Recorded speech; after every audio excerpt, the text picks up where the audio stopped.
pretty difficult to convince players to come and play a match in a format they've never heard of and travel to a place that they've never been to.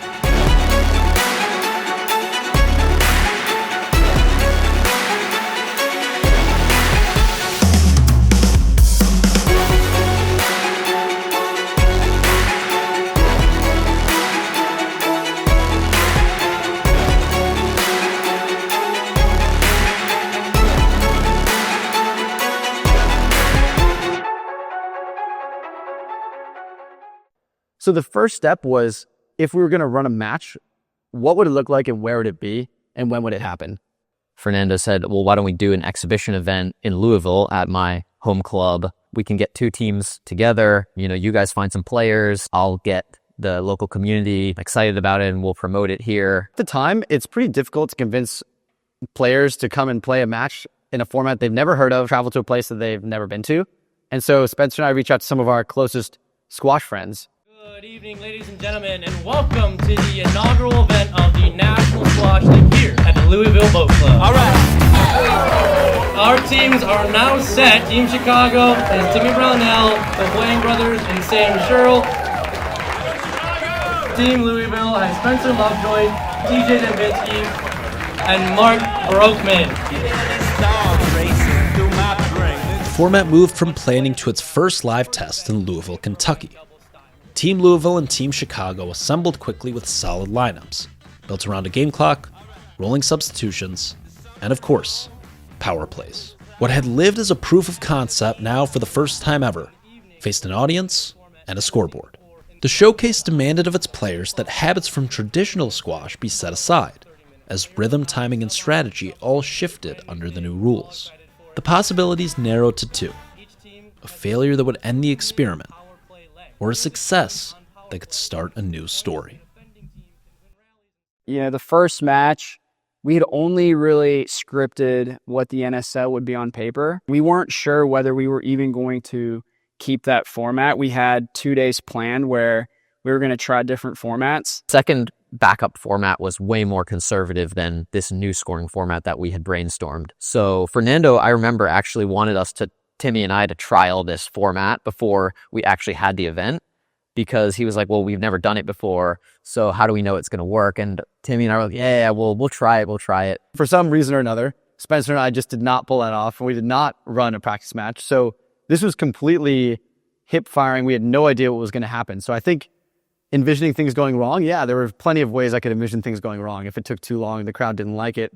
We had no idea how this was going to run. It was all conceptual to that point. So going into that weekend, we were flying blind in a sense. But immediately in the first match where you see the actual NSL format, the fans already from the first period on kind of started to catch on, and were even asking or saying like, hey, they need to sub this guy out, or they should call her power play.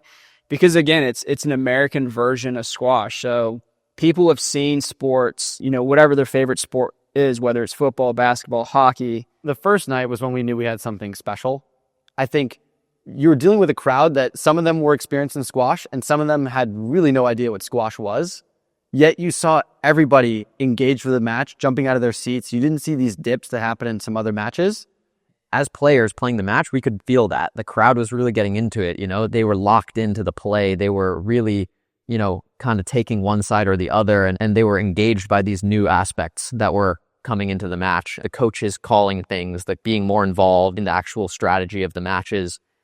And it was a really cool feeling as a player. I thought at first that this format would just be kind of fun and exhibition-y. And it turned out to be really competitive, and it got everyone's juices going. Because I remember in the match, it was quite heated, where the score came down to the wire every period. And I remember specifically in the third period, I got stranded out there in an even scoreline when the other team, Spencer, was on court and he had a power play. And I basically was stranded out there. There was nowhere I could go. And he built a lead and he axed it out with like 10 seconds to go. There was nothing I could do. And I remember that feeling of frustration that I had let the team down. And it was just supposed to be a fun exhibition. Thankfully, I was able to bring it home for the home team that day for Team Louisville. But then it was funny because the second day we were planning to do this alternate format to trial the more conservative version. And the crowd loved this format so much that we ended up running it back and doing Chicago versus Louisville round 2 on the second day of the exhibition. The second night, Team Chicago came back and took it. We learned from our mistakes the first night. And it was actually interesting because it finished in a similar way where I had a power play at the end.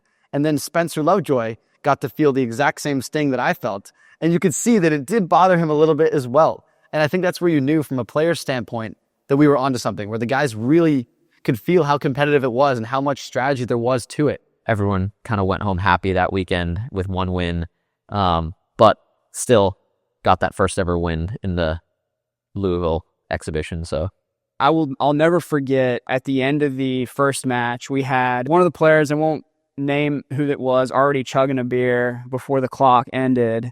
And one of the fans stood up and said, "I just don't know how you beat this. This is the best squash match I've ever seen." The exhibition was a resounding success. The crowd stayed with every shift in momentum and the players fed off the format. When it ended, people wanted more. The experiment had outgrown the test. It needed structure, schedules, owners, and a season. It was time to turn an idea into a national league. The first weekend was such a success that we knew we were almost obligated to see this through. I think at a certain point, we were thinking that this would be a small, fun thing to help squash. I think after that weekend, we knew that this was going to be bigger than we had thought. And so the first step was you need teams to build this league. Because that was the first thing after the weekend. We thought this is going to be a league. And leagues have teams, and those teams are from different cities. we really knew we had something special with that first event, and we knew we had those first two teams in Louisville and Chicago who loved the event from the start, but the challenge was then to get 4 more teams and try and run a season with 6 teams in that first season. We knew that it was going to be daunting from the start. You've got to go to different areas around the country and find people that want to be team owners, because we knew, again, we're all sports fans. We know how leagues work. Teams have owners, people that are invested in their sport in their city wanted to build a competitive team. And so that was the step one, was thinking about who do we go to for all of these cities to get people that love squash, that want to buy into an idea for a sport in a format they've never heard of. Coming up on episode 4, the league comes to life. We actually had no evidence of this is what a team looks like, these are what the jerseys look like, this is the match film. We started with 2 teams. And then the challenge was then to get 4 more teams for that first season. We want to make squash major league. We want to make it like other major league sports in America. Something that could potentially gain value as the sport of squash grows. Can this league actually happen? Getting team 5 and 6 was a lot harder. We had kind of exhausted a lot of efforts. You know, looking back, those pitches we made probably sounded pretty silly, but I think the energy we had came across well to some people that were really successful, and I'm really happy that it ended up the way that it did.